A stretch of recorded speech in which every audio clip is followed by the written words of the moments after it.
Good evening. You are watching Rajya Sabha Television. I am Smriti Rastogi. An intense thunderstorm claimed over 64 lives on Tuesday. Rajasthan bore the brunt of the storm, with as many as 25 people losing their lives. Deaths were reported in Madhya Pradesh, Gujarat and Bihar as gusty winds swept the region. In Maharashtra, the total death toll reached 14. The severe weather was caused by the intense Western disturbance. The Indian Meteorological Department also issued advance warning for thunderstorms in several states.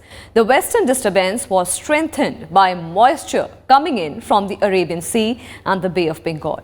It is estimated that India gets close to 5 to 10% of its total annual rainfall from Western disturbances. Weak Western disturbances, on the other hand, are associated with crop failure and water problems across North India. But strong Western disturbances can help residents, farmers and governments avoid many of the problems associated with water scarcity. Today, we take a look at the phenomena in depth and analyze its implications.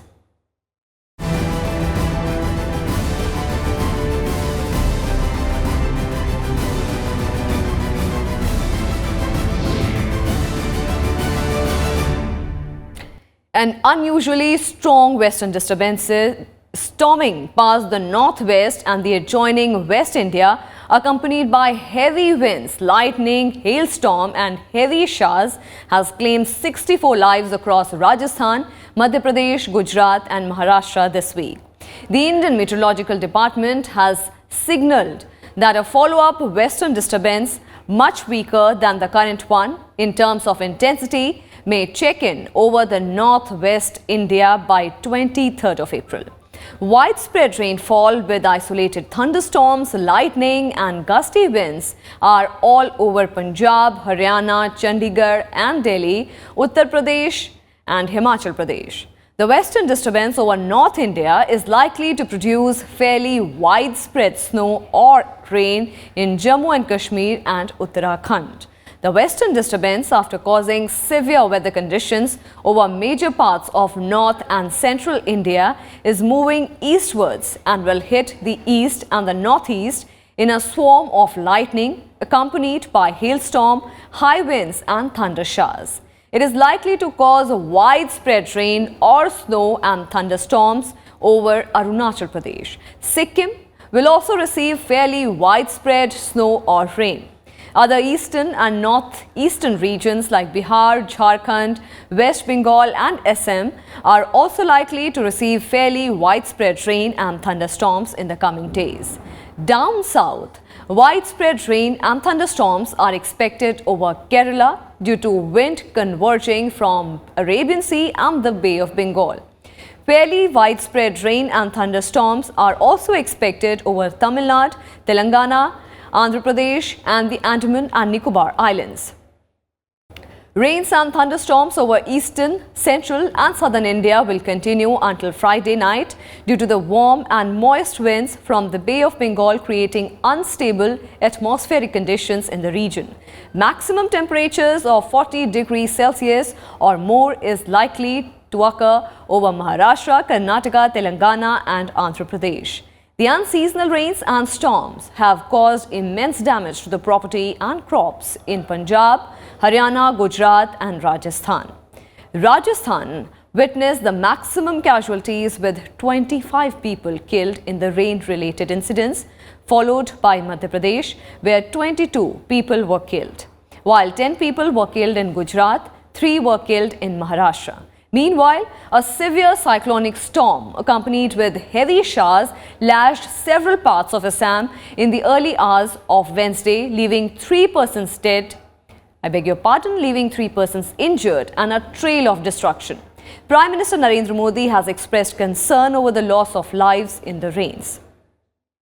Prime Minister said that nation stands in solidarity with all those affected due to unseasonal rainfall in various parts of the country. Home Minister Rajnath Singh said that the government is closely monitoring the situation in rain-hit areas and is ready to provide all possible help to states affected by rains and thunderstorms. Rajasthan Chief Minister Ashok Gehlot condoled the deaths and directed officials to carry out a survey of losses and damage caused due to the rough weather. While Punjab Chief Minister Captain Amrinder Singh ordered a special revenue survey for the assessment of the crop loss resulting. Recently, the Western Disturbance which developed over Caspian Sea and Adjacent Mediterranean Sea and moved across Iran, Afghanistan and Pakistan affected northwest India on 16th and 17th. Under its influence, there was a rainfall, thunderstorms, hailstorms, squall, speed reaching out 60 kmph and lightning. But as you know, this Western disturbance has two terms, Western and disturbance. Disturbance is always, it is a perturbation in the normal climate.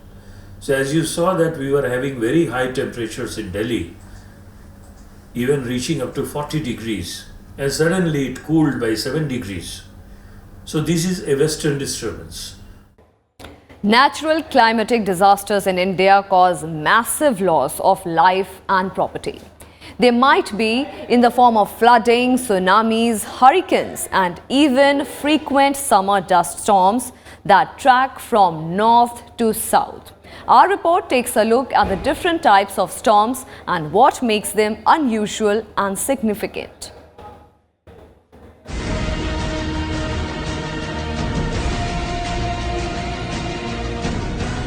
Nature has always proved more powerful than humans. Despite development in weather forecast techniques and technological advancements, disasters at many times cannot be prevented. Time and again, we have seen and read about many natural disasters occurring in the country and outside, such as storm, tornadoes, hail, a thunderstorm, etc., causing great havoc. These storms have the potential to harm lives and property through a storm surge, heavy rain or snow causing flooding, lightning and vertical wind. But how does a storm occur? Storms are a natural phenomenon caused by violent atmospheric disturbances over land and water. Storms are created when a center of low pressure develops with the system of high pressure surrounding it. They are classified by how strong the winds are or by how heavy the rainfall, lightning or snow are. Storms that form north of the equator spin counterclockwise. Storms south of the equator spin clockwise. This difference is because of the Earth's rotation on its axis. As the storm system rotates faster and faster, an eye forms in the center. There are several different types of storms distinguished by the strength and characterization of atmospheric disturbances. When the winds in the rotating storm reach 39 miles per hour, the storm is called a tropical storm. When the wind speed reaches 74 miles per hour, the storm is officially a tropical cyclone. Extratropical cyclones are called as winter storms and blizzards. Monsoon-type storms are tornadoes and thunderstorms. Certain violent winds which affect limited areas can also be regarded as storms. These western disturbances develop in the middle latitude region, not in the tropical region. Therefore, they are called as mid latitude storms or extratropical storms, these western disturbances. Unlike the tropical storms or cyclonic storms, the cyclones usually develop in the tropical region, that is to the south of the Tropic of Cancer in northern hemisphere, whereas the western disturbances develop to the north of Tropic of Cancer and they move across in that latitude. But sometimes when they become more intense in the Indian region, they can extend to the southern latitude even up to 15 degree north. Taking the case of the last western disturbances, its southern periphery was extending up to 17 degree north, resulting in a larger area of Indian region being affected because of rainfall and associated weather. It caused rainfall even up to North Maharashtra, Gujarat and entire Madhya Pradesh to the south. The weakest tropical cyclones are called tropical depressions. If a depression intensifies such that its maximum sustained winds reach 39 miles per hour, the tropical cyclone becomes a tropical storm. Once a tropical cyclone reaches maximum sustained winds of 74 miles per hour or higher, it is then classified as a hurricane, typhoon, depending upon where the storm originates in the world. Tropical cyclones are revolving storms that begin in the tropics. Storms of this type are called hurricanes in the North Atlantic and Eastern Pacific, and typhoons in Southeast Asia and China. They are called tropical cyclones in the Southwest Pacific and Indian Ocean region.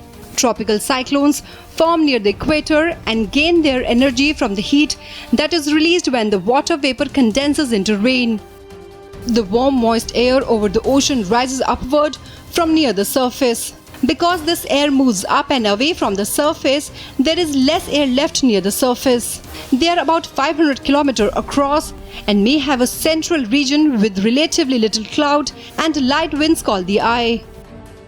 Hurricanes are the most violent storms on Earth. In the Atlantic, hurricane season officially runs from June 1st to November 30th. 97% tropical cyclone activity occurs during this time period. However, there is nothing magical about these dates. Hurricanes can and do occur outside of this 6-month period. Bureau Report, Rajya Sabha TV. And with that, we'll slip into a very quick break. Stay with us.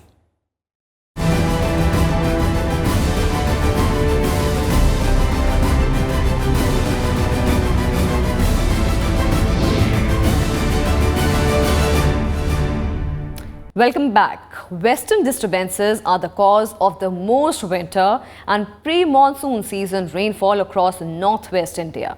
This phenomena is usually associated with cloudy sky, higher night temperatures and unusual rain. Our next report takes a detailed look at the Western disturbances phenomena.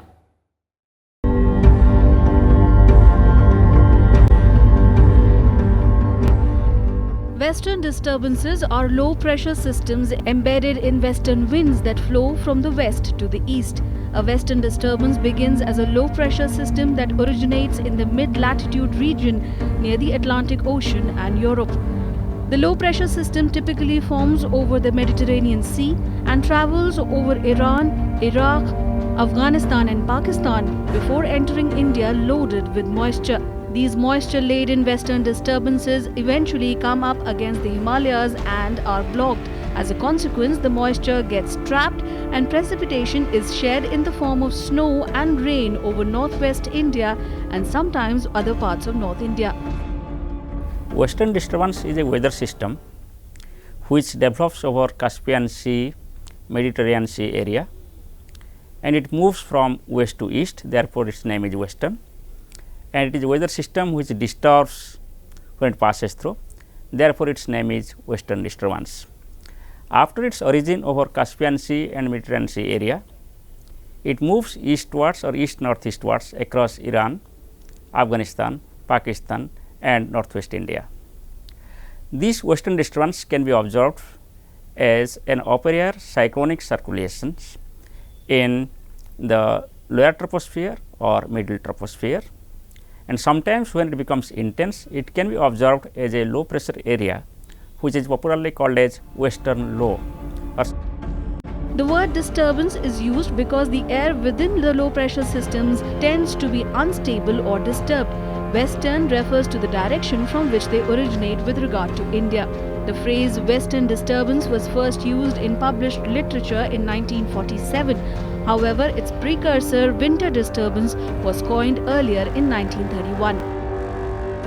Western disturbance is a term coined by Indian meteorologists for the weather phenomenon which is propagated from the west. It originates in the areas occupied now by Mediterranean and Caspian Sea. And there, whenever a high pressure zone is developed, then the winds, through the westerlies, they start traveling towards east via Afghanistan, Pakistan and ultimately to India. And this cloud-laden, moisture-laden wind, it causes lot of rains, snow Western disturbances in winter bring moderate to heavy rain in low-lying areas and heavy snow to mountainous areas of the Indian subcontinent. India is a rain-dependent country, and while the southwest monsoon covers most of India, parts of North India don't get much rain from it. These regions depend on snow and rain from western disturbance during the winter season from November to March. They are the cause of most winter and pre-monsoon season rainfall across northwest India. Precipitation during the winter season has great importance in agriculture, particularly for the rabi crops including wheat, which is one of the most important Indian crops. An average of 4 to 5 western disturbances form during the winter season, and the rainfall distribution and amount varies with every western disturbance. Western disturbances start declining after winter. During the summer months of April and May, they move across North India and at times help in the activation of monsoon in certain parts of northwest India. During the monsoon season, western disturbances may occasionally cause dense clouding and heavy precipitation. It is estimated that India gets close to 5 to 10% of its total annual rainfall from western disturbances. While weak western disturbances are associated with crop failure and water problems across North India, strong western disturbances can help residents, farmers and governments avoid many of the problems associated with water scarcity. Since western disturbances are not high-intensity weather systems, they are usually not associated with disasters, but in the recent past it is observed that this beneficial weather phenomenon is increasingly becoming disastrous during the summer and monsoon seasons. The 2010 cloudburst in Leh, in which 71 towns and villages were damaged and 225 people died, was caused due to the western disturbances. In September 2014, the Kashmiri region suffered disastrous floods across many of its districts, killing over 200 people. This was also caused by the western disturbances. Expert opinion on western disturbances is divided regarding the 2013 floods in Uttarakhand, in which over 5,000 people were killed after 3 days of incessant rainfall. While many believe that Uttarakhand floods may have occurred due to interactions between western disturbances and the summer monsoon, many say that western disturbances and monsoon occur in completely different time frames. However, everyone agrees that western disturbances need to be studied in much more detail, as availability of data on western disturbances is low. The phenomenon is not tracked extensively in some of the countries they cross before reaching India, and unlike tropical cyclones or monsoon, there is no official end-to-end tracking of western disturbances.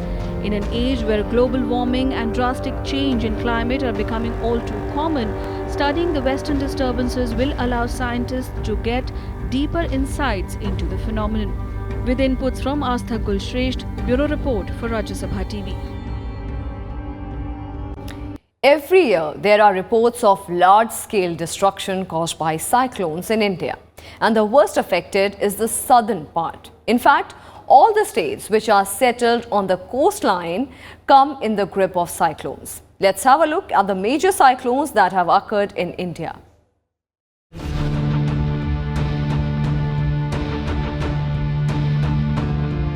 Life in coastal areas of India is never complete without cyclonic storms. Every year, there is news of storms battering the state along the coastline. The worst affected are the southern states. Between 1990 and 2014, Andhra Pradesh has witnessed 10 cyclonic storms. Some of the important ones are Leila, Neelam, Helan, Leher, Hudhud. In 2010, 65 people lost their lives in storm Leila, while property worth $11 crore $74 lakh was damaged. Even in Andhra Pradesh, this storm wreaked havoc. In 2012, 75 people were killed in Cyclone Neelam, and it damaged property worth $5 crore $67 lakh. Cyclone Helan in 2013 killed 11 people, but the loss was more than $80 crore. Andhra Pradesh was very severely affected by the cyclone. In 2014, Hudhud cyclone killed 124 people, and the destruction caused by it crossed $300 crore. The neighbouring states and surrounding countries suffered because of this. In Kerala, extremely severe cyclonic storm BOB-06 hit the state in 2000, in which 9 people lost their lives. 8 people went missing. Apart from India, a large part of Sri Lanka was badly affected. In the year 2016, the Nada storm hit Kerala and brought heavy rain. However, there was not much loss of life and property. But in December 2017, the cyclone Oki caused a major catastrophe in Kerala. Cyclone ARB04 in Maharashtra brought large-scale destruction. It witnessed a loss of $1 crore 25 lakh. Years later, when Cyclone Kyan hit Maharashtra in 2009 and once again spelled disaster for the state. This storm killed 20 people and the damage caused was estimated more than $30 crore. This loss is a total of India, Pakistan and Sri Lanka. In the year 1999 in Odisha, cyclone BOB06 brought about huge destruction in the eastern coast. This storm is also called Paradeep cyclone. With a speed of 160 miles per hour, this cyclone devastated Odisha and Myanmar. More than 10,000 people were killed in the storm. Property worth $400 crore was damaged. Till date, this has been the most devastating cyclone of the North Indian Ocean. In the year 2013, Odisha had to undergo a massive catastrophe once again. This time, Cyclone Phelan caused huge damage to Odisha. It also impacted the neighbouring countries Thailand and Myanmar. 45 people were killed in this cyclone, while $69 crore 60 lakh worth property was lost. 11 minor and major cyclones made landfall in Tamil Nadu from 2005 to 2018. The Fanu cyclone in 2005 killed 273 people, mostly from Tamil Nadu. It also caused a loss of $2 crore 14 lakh. In 2008, Cyclone Nisha took the lives of 200 people and there was a loss of $80 crore. In 2010, the cyclone Jal made a landfall in Tamil Nadu and killed 118 people and 12 people went missing. This storm damaged property worth $173 crore. In 2011, the cyclone Thane killed 48 people. Damage estimated was $23 crore 50 lakh. Storm affected southern part of India and Sri Lanka. In 2012, Cyclone Neelam killed 75 people and $5 crore 67 lakh worth property was damaged. Cyclone Varda in the year 2016 and Cyclone Oki in 2017 also wreaked havoc in Tamil Nadu. Bureau Report, Rajya Sabha TV.